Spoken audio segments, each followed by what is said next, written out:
मन में सदा नकारात्मक विचार आते रहते हैं, क्या करें? पहले आओ जानते हैं नकारात्मक विचार क्या है। मुख्य 3 प्रकार के नकारात्मक विचार आते हैं। पहला, जो नहीं है उसका ख्याल। और मन का स्वभाव है कि जो नहीं है उसी के बारे में ये जीभ जैसा मन है। जैसे मान लो कोई एक दांत टूट गया तो जीभ जो खाली स्थान है वही वहीं बार बार जाती है। ऐसे ही मन का एक स्वभाव है कि जो हमारे पास नहीं है उसी का ख्याल बार बार करता है। इसको हम टाइल मेंटालिटी भी करते हैं। जैसे फर्श में टाइल बिछी हुई है और एक टाइल कहीं से हटा लिया जाए तो फिर अगर वहाँ पर जाते हो तो तुम्हारी नज़र उसी जगह पर पड़ती है जहाँ पर टाइल नहीं है। तो ये मन का स्वभाव है और ये एक प्रकार का नकारात्मक विचार है। तुम्हारे लिए कष्ट का कारण हो जाता है क्योंकि बार बार वो जो नहीं है उसी का ख्याल बना रहता है। जिसके लिए गौतम बुद्ध कहते हैं, गौतम ने कहा भिक्षुओं सुनो, मन ही सुख दुख का मूल अहो, जो है उसका करता न मान, और जो नहीं मिला तो परेशान, और मन है अशांत तो जो भी करो आएगा दुख अनिवार्य हो। ये मन का स्वभाव है कि जो है उसका करता न मान। जो हमारे पास है और मन वहाँ भागता है, जो हमारे पास नहीं है मन उसका विचार करता रहता है जो हमारे पास नहीं है। तो ये जो है ये पहला एक तरह से नकारात्मक विचार का ये पहला प्रकार है। दूसरा प्रकार क्या है? अनहोनी होने का ख्याल, कुछ अनहोनी न हो जाए उस बारे में विचार करते रहते हो। और जब ज़्यादा बढ़ जाए तो इसको मेनिया कहते हैं, एक रोग हो जाता है एक तरह से। मुझे याद है एक हमारी संबंधी थी, वो अधिकतर इस अनहोनी होने के ख्याल में रहती थी। एक बार मुझे जाना हुआ तो मुझे ट्रेन से जाना था। अब उनको वो ख्याल में पड़ गई कि वो ट्रेन का कहीं एक्सीडेंट ना हो जाए, और फिर उनके लिए एक्सीडेंट एक तरह से हो ही गया। फिर जब मैं पहुंचा तो बड़े आश्चर्यचकित हुए कि वो हमें तो ऐसा लगा कि ट्रेन का एक्सीडेंट हो जाएगा। तो अनहोनी का ये भी एक प्रकार का नकारात्मक। तीसरे प्रकार का नकारात्मक विचार क्या है? प्रतिकूल होने की संभावना से आदमी त्रस्त होता है। भाई हम काम करेंगे तो कुछ प्रतिकूल होगा, कुछ अनुकूल होगा।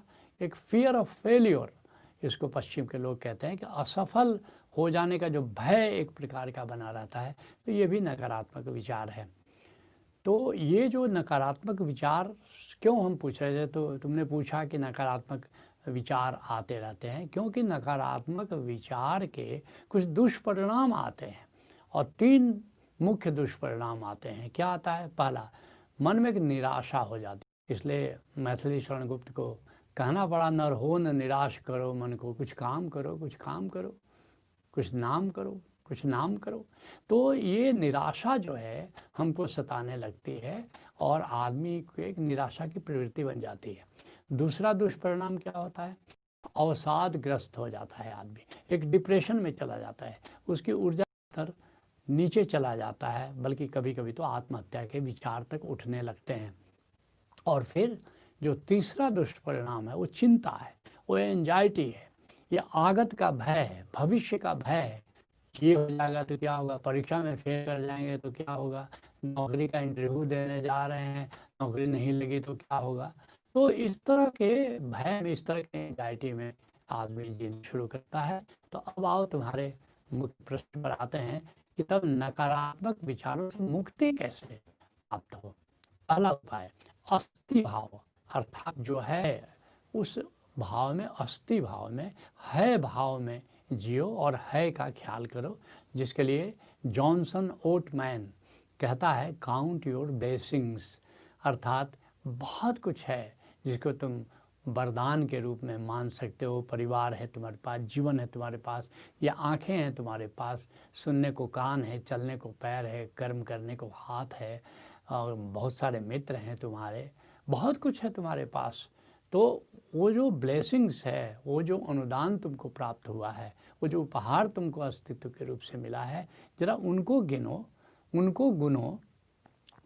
दूसरा जो उपाय मैं बताने जा रहा हूँ वो है प्रतिकूल का स्वीकार करो, क्योंकि ये तो जीवन है और जीवन में कुछ अनुकूल होता है, कुछ प्रतिकूल होता है।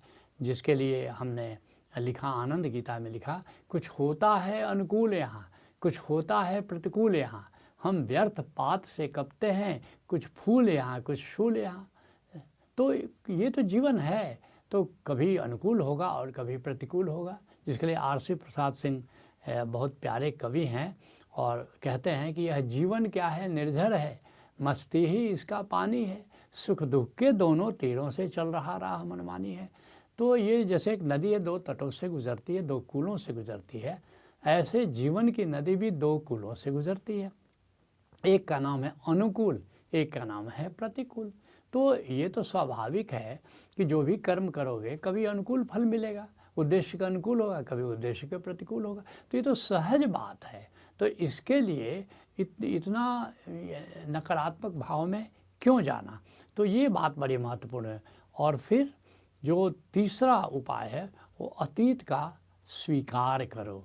जो अतीत में बहुत सारी घटनाएं घटी हैं, बहुत सारी ऐसी घटनाएं घटी हैं जो प्रतिकूल थीं और इसके लिए हम शोकग्रस्त हो जाते हैं, उसके बारे में बार बार सोचते हैं कि ऐसा क्यों हुआ, ऐसा हमारे ही साथ क्यों हुआ, अगर नहीं होता तो क्या होता।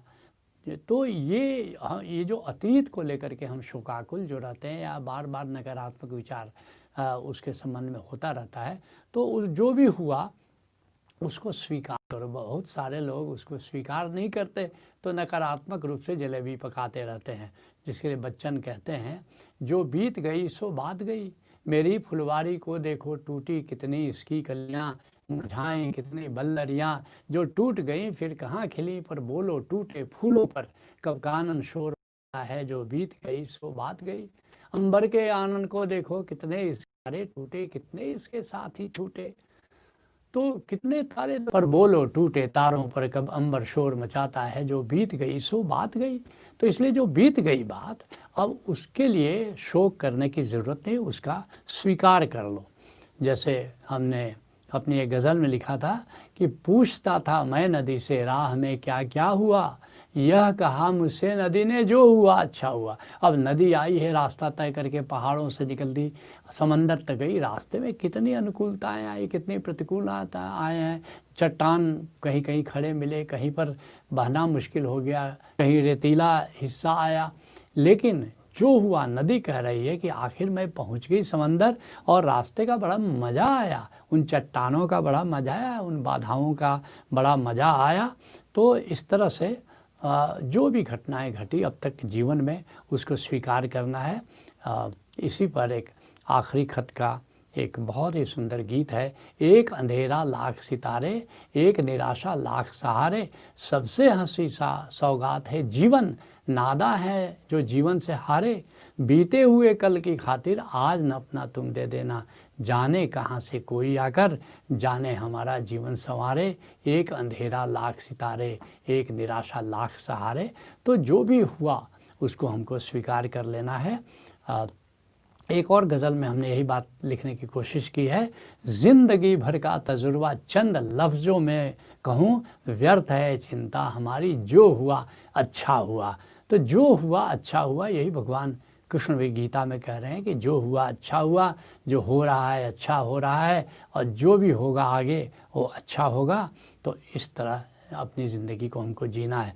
जो चौथा उपाय है, अहोभाव में जियो, एक थैंकफुलनेस में जियो, एक ग्रैटिट्यूड में जियो। चाहे जो भी हुआ उसके लिए एक ग्रैटिट्यूड होना चाहिए, जिसके लिए आनंद गीता में हमने लिखा है, जो रहता अपनी मस्ती में जिंदगी बोध की गीता है, निष्काम और निरअहंकार जो धन्यवाद में जीता है।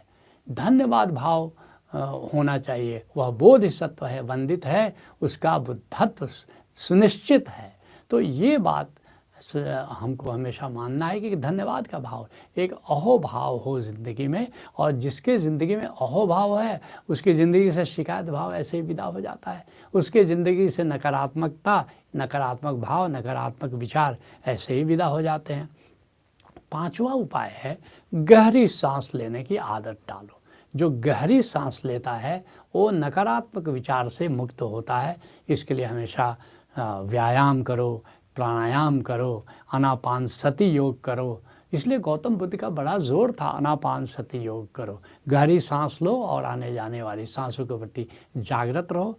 बौद्ध भिक्षुओं को हमने देखा है आनापानसति योग का अभ्यास करते हैं और उनको हमने नकारात्मकता में जीते हुए नहीं देखा, हमेशा प्रसन्न रहते हैं। तो ये जो उपाय है गहरी सांस, ये बड़ा कारगर उपाय है। और फिर जो छठा उपाय है वो प्रकृति में रमण करो। मैंने देखा है कि जो लोग प्रकृति से प्रेम करते हैं वे बड़े खुश रहते हैं, नकारात्मक भाव में नहीं जीते। एक आत्मविश्वास उनके भीतर होता है। जैसे प्रातः उठ करके सूर्य का दर्शन करो। प्रातः हमारे ऋषि कहते हैं कि प्रातः सूर्य दर्शनम, हमारे यहाँ प्रातः चाय दर्शनम। उठते ही लोग देर से हैं तो फिर सूर्य का दर्शन क्या करेंगे। और फिर ये देखते हो हरे हरे वृक्ष है, ये नदियाँ हैं, सरोवर हैं, ये कितने सुंदर पंछी हैं। और इसीलिए पर्यटन में जाओ, देखते हो कभी कभी ज़्यादा नकारात्मकता बढ़ जाती है तो डॉक्टर कहता है कि थोड़ा जगह बदल लो, नई जगह जाओ। और हमने विदेशों में देखा है कि वो बहुत पर्यटन करते हैं। कारण क्या है, जब तुम किसी एक ही जगह पर लंबे काल तक रहते हो तो वहाँ जो है उस पर नज़र नहीं जाती है। घर के आसपास तुम हमेशा से रहते हो तो नज़र नहीं जाती है, लेकिन जब नई जगह जाते हो तो फिर नई जगह, अच्छा क्या क्या है यहाँ, देखें ज़रा, तो जो है पर नज़र टिकनी शुरू हो जाती है। तो नई जगह जब जाते हो तो है भाव स्वाभाविक रूप से विकसित हो जाता है। तो और जब है भाव विकसित होगा तो नास्ति भाव, नहीं है भाव का विदा हो जाएगा। तो प्रकृति में रमण करना नकारात्मक विचार से मुक्त होने का बहुत सुंदर उपाय है। ओशोधरा में तो प्रकृति चिकित्सा जैसे आजकल चल रही है, तो प्रकृति चिकित्सा करने के बाद प्रकृति से एक प्रेम हो जाता है और इस तरह तुम नकारात्मक विचारों से मुक्त हो सकते हो। सातवां उपाय है कि धारणा करो, गुरु की धारणा करो, अपने सीने पर गुरु को धारण करो, अथवा इष्ट को धारण करो, हनुमान जी को धारण करो, भगवान शिव जी का धारण करो। जैसे हनुमत दरबार में बताते हैं कि कैसे इष्ट का धारण कर सकते हो, क्योंकि इष्ट का जब धारण करते हो तो एक है भाव में रहते हो। सदा तुम्हारा इष्ट तुम्हारे सामने, सदा तुम्हारा गुरु तुम्हारे सामने, तो नकारात्मक विचार उठते ही नहीं है। इसलिए हमारे संतों की बड़ी सुंदर टेक्निक है कि गुरु को अपने हृदय पर धारण कर लो या इष्ट को धारण करो। इष्ट को धारण करने के कई तरीके हैं। तो इस तरह से जब धारणा में रहोगे तो स्वाभाविक रूप से नकारात्मक विचारों से मुक्त हो जाओगे, क्योंकि जो खालीपन है वो इष्ट से या गुरु से वो भर जाता है। फिर आठवां उपाय है साक्षी में रहो। ये बड़ा सुंदर उपाय है। आत्मा को जानो और आत्मस्मरण में रहो कि जो आत्मा तो शाश्वत है, आत्मा तो सदा है तुम्हारे पास। तो जब आत्मस्मरण करोगे तो नकारात्मक विचार उठेंगे ही नहीं, क्योंकि इतना प्रगाढ़ अहोभाव प्रगाढ़ है भाव वो बना रहेगा कि नकारात्मक विचार उठते नहीं। नौवां उपाय है तथाता में जियो। तथाता क्या है? Subjective awareness. आत्मा हूँ, मैं आत्मा हूँ। और ये जो सब्जेक्टिव लिविंग है, अर्थात कि एकांत में बैठ करके थोड़ी देर आत्म भाव में रहो कि मैं आत्मा हूँ, संसार से दूर, आकार से दूर, विचार से दूर, उस निर्जन द्वीप में पहुँच जाओ जहाँ शुद्ध बुद्ध चैतन्य आत्मा विद्यमान है। और फिर उसमें स्नान कर लो आत्मा के अमृत सरोवर में, और फिर नकारात्मक भावों से, नकारात्मक विचारों से तुम मुक्त हो जाते हो। और 10वां और अंतिम उपाय, रामबाण उपाय, हमेशा सुमिरन में रहो। आती हुई सांस में परमात्मा से प्रेम करो, लेकिन इसके लिए तो परमात्मा को जानना पड़ेगा। जो सुमिरन कार्यक्रम है ओशोधारा के, तो यही बताते हैं कि कैसे तुम परमात्मा की भक्ति में और कैसे आत्मा की याद में जियोगे। तो सुमिरन करो, चक्रमण सुमिरन करो, चलते फिरते सुमिरन करो, प्राणायाम करते हुए सुमिरन करो, अथवा अपना बैठ करके सहज ढंग से अपना सुमिरन करो। तो आती हुई सांस में परमात्मा का स्मरण, जाती हुई सांस में आत्मा का स्मरण। तो विचार के लिए जगह कहाँ है? विचार, नकारात्मक विचार के लिए तुम्हारे पास जगह ही नहीं है, कोई अंतराल ही नहीं है। तो हमेशा आत्म भाव, ब्रह्म भाव में। इसलिए शंकराचार्य को कहना पड़ा कि ब्रह्मणि रमते चित्तम यस्य नंदति नंदति नंदति एव, कि ब्रह्म भाव में रमण करने से बढ़कर आनंद नहीं है, आनंद नहीं है, आनंद नहीं है। तो हम सत्संग को यहीं विराम देते हैं। हरि ओम तत्सत।